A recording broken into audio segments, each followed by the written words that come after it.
Friends, I wanted to take just a few moments today to recognize what a lot of us are feeling right now.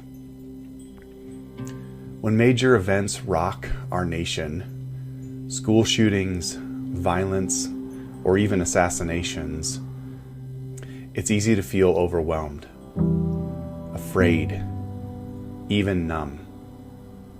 Perhaps you feel disgusted when you see how some have even celebrated this violence. Friends, this is why I come to you today. Because I believe we are better off in community than we could ever be in isolation. Specifically, my prayer is that as the faith community, we would step up. Jesus never called us to hide from the brokenness of the world. He called us to step into it with courage, compassion, and truth. My encouragement to you is that you would guard your words and your actions carefully. This world is watching. I want to share an invitation from Scripture that Paul wrote to the church of Corinth in chapter 1, verse 2 and verse 10.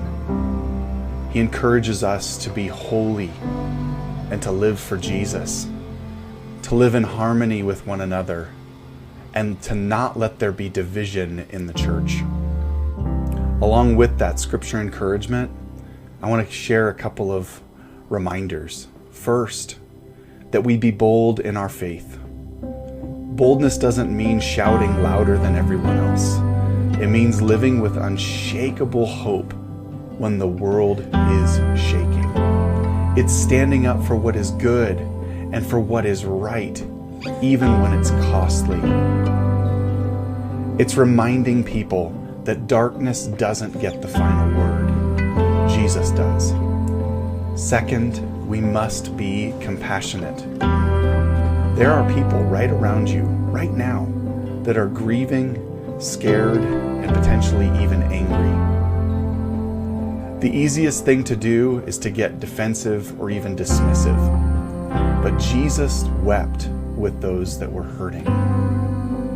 And I encourage you that perhaps this is the moment that you lean into those that are in pain and mourning. My reminder is now could be the moment to send that text, that encouraging word, and that reminder that you're praying and that you care.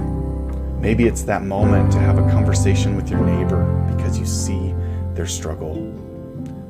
Or perhaps it's that moment to sit with a friend in silence that has or is experiencing pain and grief and sorrow. Compassion is the heart of Jesus on display. Finally, we must be intentionally considerate. We live in a world of hot takes and instant reactions.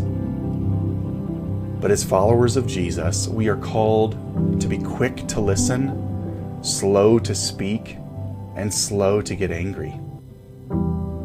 Before posting or debating, ask yourself, does this bring peace?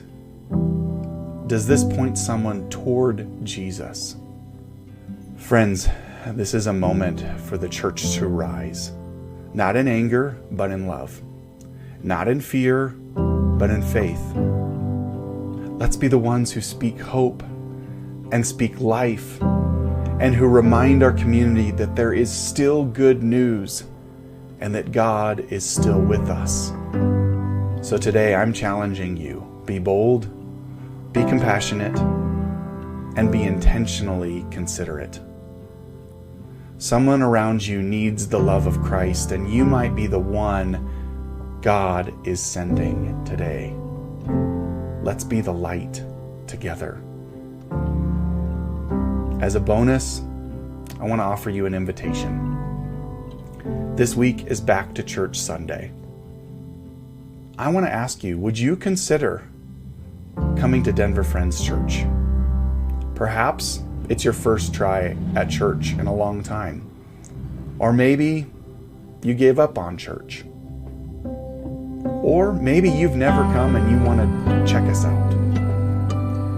I want you to know that there are people that are following Jesus. We're in this struggle together, and we want to save you a seat because we're going to mess things up. You're going to mess things up. But we are in this together, and we want to encourage you in your faith journey.